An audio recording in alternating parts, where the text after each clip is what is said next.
All right, great Friday morning, everyone. Hope you're doing well. Says Maspoto Jr. with Manufactured Home Sales Mastery, in with our 15 minutes to mastery that we do each and every day to get you some information, inspiration, and motivation to get your day started off on the right foot, because we know that life comes at you hard, business is difficult, and we want to make sure that you're focused and ready to attack the day. It's episode number 359.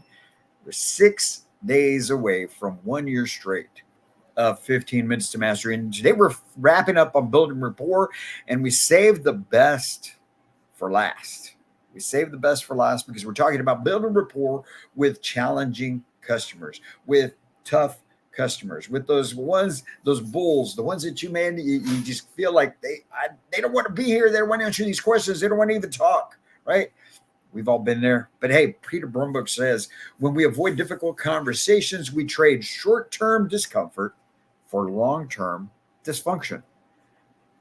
So don't trade the short-term discomfort, if you're going to learn anything from that, for that short-term, for the long-term dysfunction, because that's what ends up happening. Think about it. Think about the last time you had somebody came in that didn't want to sit down in your office. All right.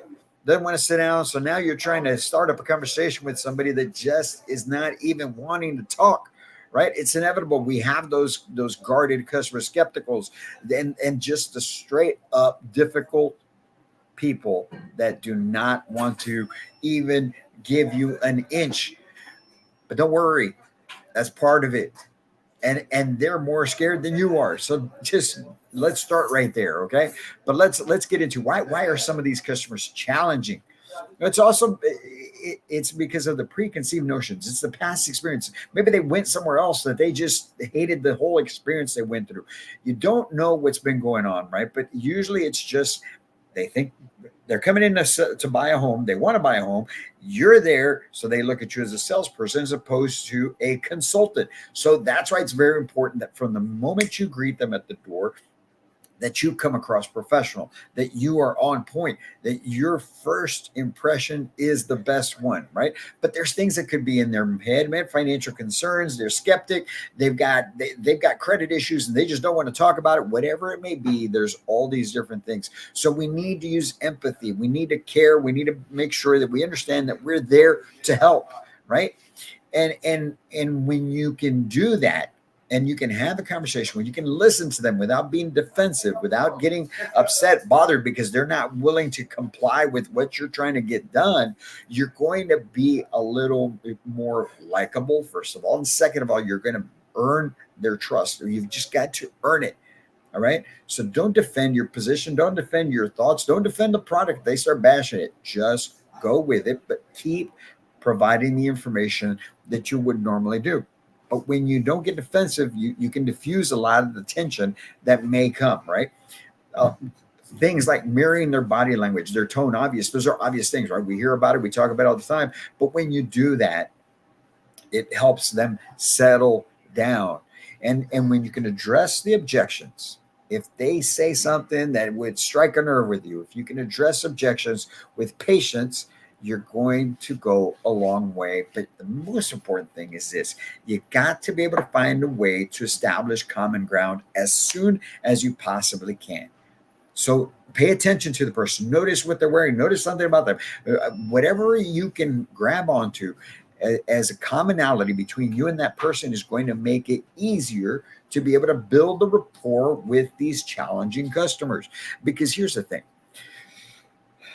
too many times sales consultants, housing consultants, and community managers think when they run into a difficult person, a challenging customer, a bull, that they're not even worth the effort, that they're not even worthy of building that rapport, right? And so you instead start trying to focus and find easier deals.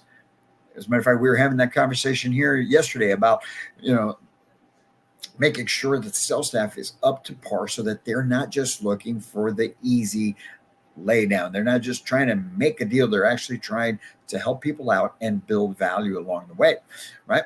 So we need to challenge the mindset of approaching these challenging customers as the best opportunities to refine ourselves.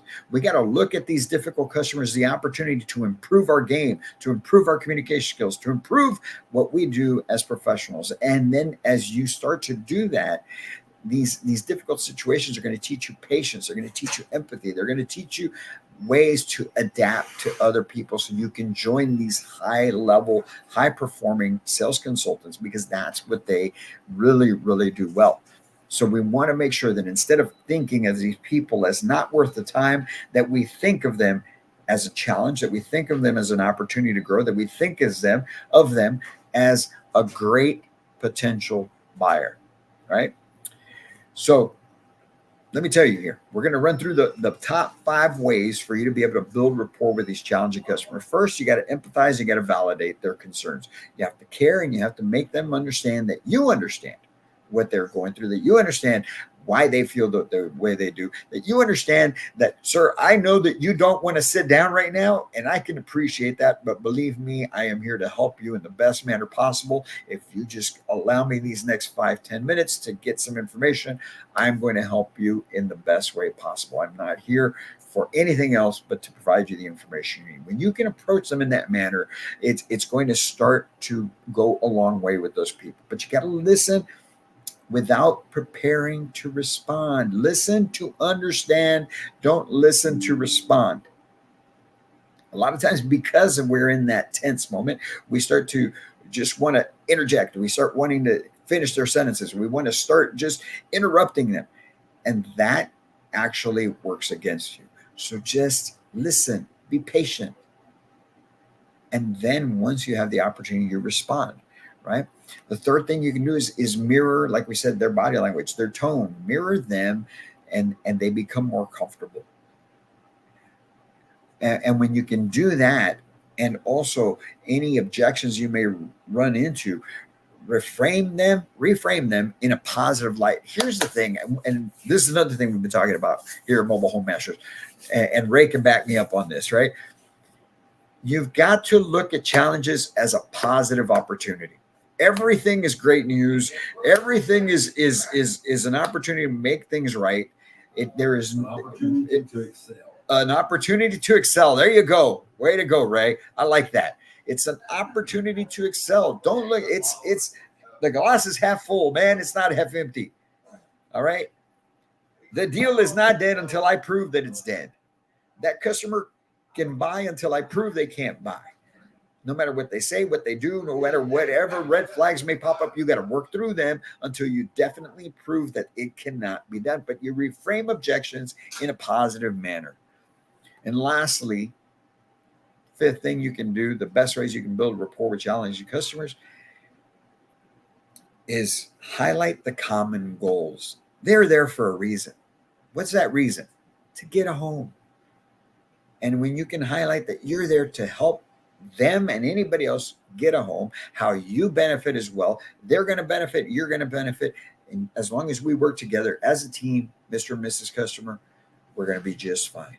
When you can build that common ground and highlight that common goal, you're going to make great strides at being able to build rapport with these tough customers.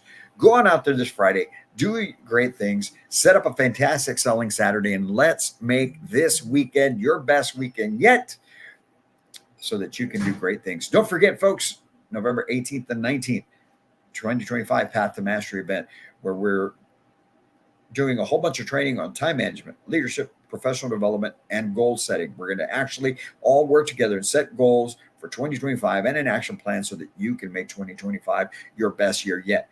We've got Tom Dunn from the Arizona Manufacturing Home Association coming in to speak to you. David Finn with Build Media coming in to speak to you. Sergio Rios with GFC Home Loans coming in to speak to you. Edward Leos, John Maxwell, leadership coach, coming in to speak to you. There's a fifth one that Doug Tolene, my boy Doug Tolene with Champion Homes, also coming in to speak with you. Let's make it happen. And it benefits a great cause. The American Red Cross, Hurricane Helene and Milton Relief Fund. That's where we're donating 75% of the proceeds is going to that. The other 25% we're using to sponsor our industry brothers and sisters in those affected areas so they can be a part of it with us for free. So go sign up right now, manufacturerhomesalesmastery.com. Get registered today. Spots are filling up. We appreciate everyone. You guys have a great Friday, and we'll be talking again tomorrow for Selling Saturday. Until then, I can't wait to meet you.